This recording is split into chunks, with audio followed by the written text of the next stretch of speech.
Hello guys, welcome back. कैसे हैं आप सब दोस्तों। आज की हमारी वीडियो का टॉपिक इटालियन इमिग्रेशन के हवाले से होने जा रहा है। इटली के वर्क वीज़ा जो ओपन हुए हैं तो ये आप कैसे अप्लाई कर सकते हैं, इसके मुख्तलिफ लोगों की क्वारीज़ आ रही हैं।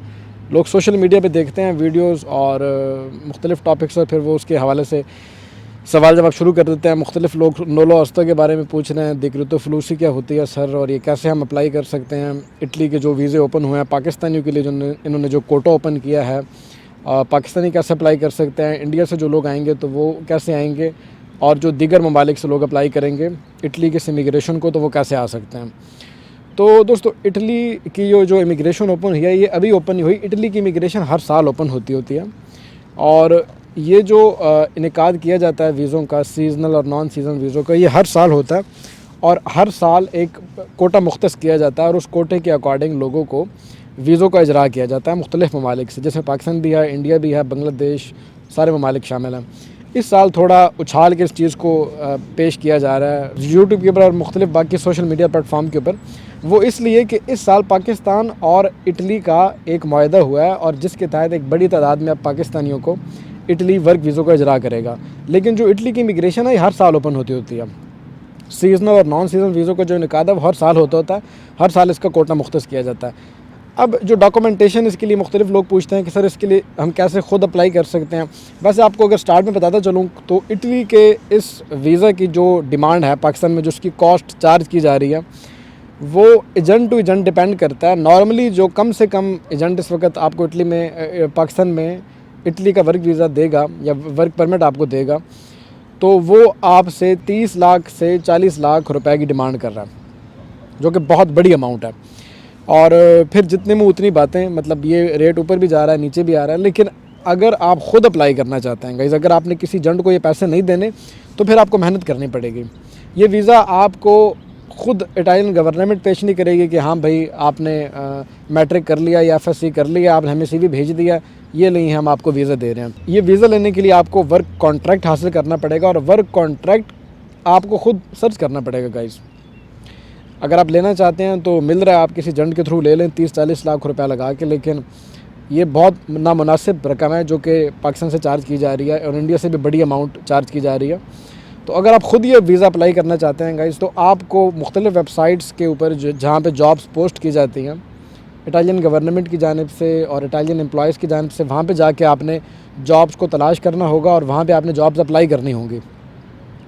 बहुत सारे ऐसे लोग हैं जो कि अप्लाई करते हैं, उनको जवाब नहीं आता। बहुत से ऐसे लोग हैं जो अप्लाई करते हैं और उनको रिस्पांस आ जाता है, लेकिन जो एम्प्लॉय है उनको वो वीज़ा इशू नहीं कर पाता, या उसको एम्प्लॉय को पता नहीं होता कि इस बंदे को कौन कौन से डॉक्यूमेंट हमने भेजने हैं ताकि ये वीज़ा अप्लाई करे और वीज़ा अप्लाई करके इटली आ सके। क्योंकि मुख्तलिफ एम्प्लॉयज़ को ये चीज़ नहीं पता होती। वो इटली ऐसे एम्प्लॉयज़ होते हैं जो कि इटली के अंदर से या यूरोप के अंदर से लोगों को हायर करते हैं। उनको उन लोगों का तो पता होता है कि इनको कौन कौन से डॉक्यूमेंट्स चाहिए, लेकिन उनको ये नहीं पता होता है कि एशिया से, पाकिस्तान से, इंडिया से अगर उन्होंने किसी बंदे को बुलाना है तो उसका क्या प्रोसीजर होगा। अब अगर आप ख़ुद ये कॉन्ट्रैक्ट सर्च करते हैं, किसी कंपनी को आप ख़ुद तलाश करते हैं या कोशिश करते हैं, तो फिर आपको पता होना चाहिए कि आपको कौन कौन से डॉक्यूमेंट चाहिए होंगे कंपनी से। अगर डॉक्यूमेंट कंपनी दे देगी तो आगे आपने वीज़ा प्रोसेस कैसे करना होगा, आपने अपॉइंटमेंट कैसे लेनी होगी एम्बेसी की, आपने डॉक्यूमेंट सबमिट कहाँ पे करने होंगे, इंटरव्यू में कैसे आपने प्रिपरेशन करनी होगी। तो ये चीज़ें अगर आपको ख़ुद पता हैं तो फिर आप अगर किसी एम्प्लॉयर से या किसी बंदे से ये डॉक्यूमेंट ले लेते हैं तो उसके बिहाफ पे आप ख़ुद भी ये वीज़ा अप्लाई कर सकते हैं। इटली का वर्क वीज़ा गाइस अप्लाई करने के लिए जो आपकी तरफ से डॉक्यूमेंट्स चाहिए वो आपके पर्सनल डॉक्यूमेंट होते हैं, जिसके अंदर आपका पासपोर्ट आ जाता है, आपका जो एजुकेशनल डॉक्यूमेंट्स आपके वो एजुकेशनल डॉक्यूमेंट्स आ जाते हैं। पाकिस्तान के अंदर हो, आप इंडिया के अंदर हो, तो आपका पुलिस रिकॉर्ड जो है, क्रिमिनल रिकॉर्ड जो है वो आपका क्लियर होना चाहिए। किसी किस्म की क्रिमिनल एक्टिविटी में आप इन्वॉल्व ना हो और पुलिस क्लियरेंस सर्टिफिकेट ये आपको चाहिए होगा। मेडिकल आपका होना चाहिए, किसी किस्म की बीमारी ना हो, आपको मेडिकल क्लियर होना चाहिए आपका। तो ये वो डॉक्यूमेंट्स हैं जो कि नॉर्मली चाहिए होते हैं किसी भी एम्प्लॉय को आपको हायर करने के लिए। आपने ये डॉक्यूमेंट पहले भेजने होंगे कंपनी को। कंपनी कैसे तलाश करने हैं गाइज़, अगर आपने कंपनी खुद सर्च करनी है, ख़ुद आप ये वीज़ा अप्लाई करना चाहते हैं तो आप मुझे कमेंट सेक्शन में बता सकते हैं। मैं आपको इसके ऊपर डिटेल वीडियो बना के दिखा दूंगा कि कैसे आपने कंपनी तलाश करनी है, कैसे आपने उस कंपनी को CV भेजनी है, कैसे आपने उस कंपनी के साथ कॉन्टैक्ट करना है, मैं आपको करके दिखा दूंगा। लेकिन मैं आपको वीडियो में समझा देता हूँ इस वीडियो के अंदर कि आपने कैसे अप्लाई करना है। बाकी अगर आपको लैपटॉप पे वीडियो चाहिए कि मैं आपको अप्लाई करके दिखाऊं, एम्प्लॉय को ईमेल करूं और किस तरीके से डॉक्यूमेंट्स उसको भेजने हैं वो आपको करके दिखाऊं कंप्यूटर की स्क्रीन पे, तो उसके लिए फिर आपने इस वीडियो को ज़्यादा से ज़्यादा लाइक करना है, शेयर करना है और कमेंट्स के अंदर बताना है, तो फिर हम आपको समझा देंगे कि कैसे आपने ख़ुद अप्लाई करना है। बहरहाल आपने अपने ये तमाम डॉक्यूमेंट जो मैंने आपको बताए ये आपने एक PDF फॉर्म में अपने कंप्यूटर के अंदर सेव कर लेना है। एक यूरोपास CV बनानी है आपने, और यूरोपास CV के अंदर आपने जनरल चीज़ें लिखनी है अपने बारे में, और आपने अपने एक्सपीरियंसेस के बारे में ये लिखना है कि आपका जो एक्सपीरियंस है, जो जॉब आप अप्लाई करने जा रहे हो। फॉर एग्जांपल नॉर्मली यहाँ पे इस वक्त जो ज़्यादातर लोग आ रहे हैं वो एग्रीकल्चर के काम में आ रहे हैं, और एग्रीकल्चर के काम में नॉर्मली ये ज़्यादा इनकाद होता है, जो कोटा होता है इनका वो ज़्यादातर एग्रीकल्चर के काम में होता है। एग्रीकल्चर के काम में और उसके अलावा होटल इंडस्ट्री और टूरिज़म सेक्टर के अंदर जो है तो आप अप्लाई कर सकते हैं। CV के अंदर आपने वो चीज़ें लिखनी है जो जॉब आप अप्लाई करने जा रहे हैं। फॉर एग्जांपल अगर आप होटल इंडस्ट्री के रिलेटेड जॉब अप्लाई करने जा रहे हैं तो फिर आपकी CV के अंदर जो चीज़ें लिखी हों वो होटल इंडस्ट्री के रिलेटेड लिखी हों कि आपको इस काम का तजर्बा है, आपको इस काम की नॉलेज है। तो जो जॉब अप्लाई आप करने जा रहे हैं उससे मिलती जुलती चीज़ों से रिलेटेड आपने CV के अंदर अपनी एक्टिविटीज़ मेंशन करनी होंगी। उसके बाद अगर आपकी किस्मत अच्छी हो और एम्प्लॉय आपको हायर कर लेता है, वो आपको पॉजिटिव रिस्पांस दे देता है, तो उसके बाद गाइज़ फिर आपने एम्प्लॉय को समझाना है कि आपको कौन कौन से डॉक्यूमेंट्स चाहिए। आपको इटालियन एम्प्लॉय की जानिब से एक एम्प्लॉयमेंट कॉन्ट्रैक्ट चाहिए, आपको प्रूफ ऑफ एकोमोडेशन चाहिए होगा उसकी तरफ से।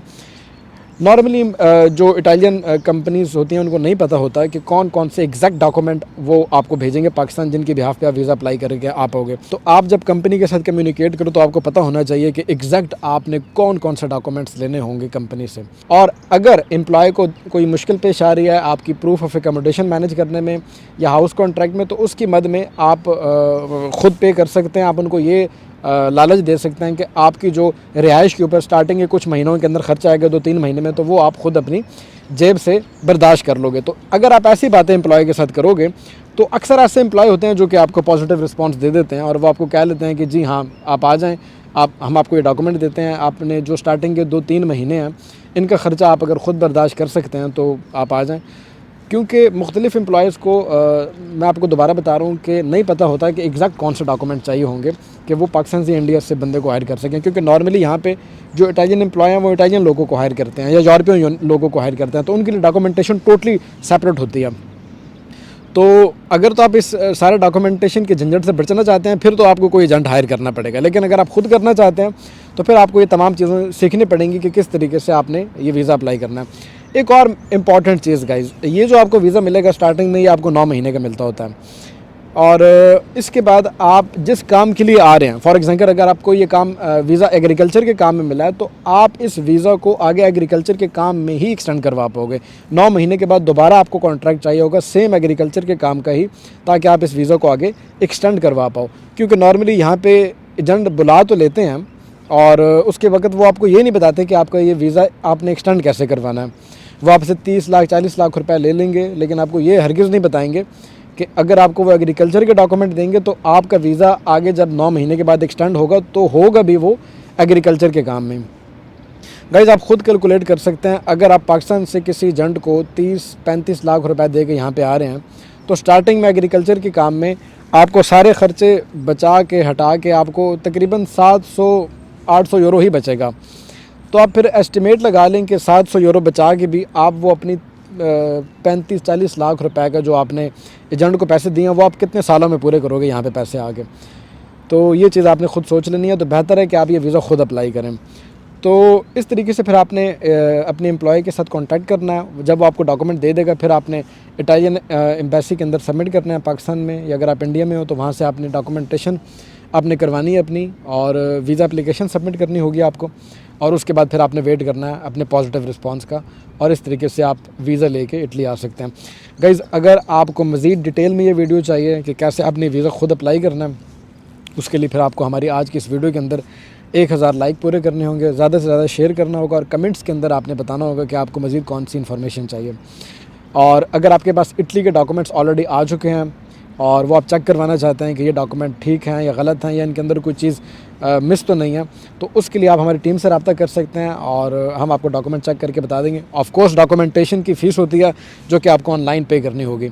और इटली के अलावा और भी किसी यूरोपियन कंट्री के डॉक्यूमेंट्स हैं, वर्क परमिट्स हैं, वो आप वेरीफाई करवाना चाहते हैं तो उसके लिए आप इस दिए गए ईमेल एड्रेस के ऊपर रब्ता कर सकते हैं। जैसे ही मेरे पास या मेरी टीम के पास टाइम होगा, एज सुन एज़ पॉसिबल हम आपको रिस्पॉन्स करेंगे और आपकी हेल्प की जाएगी। इसी के साथ अब ज़िशान आसिम को दीजिएगा इजाज़त। मिलते हैं इसी तरीके की अगली वीडियो में, तब तक के लिए टेक केयर, अल्लाह हाफ़िज़।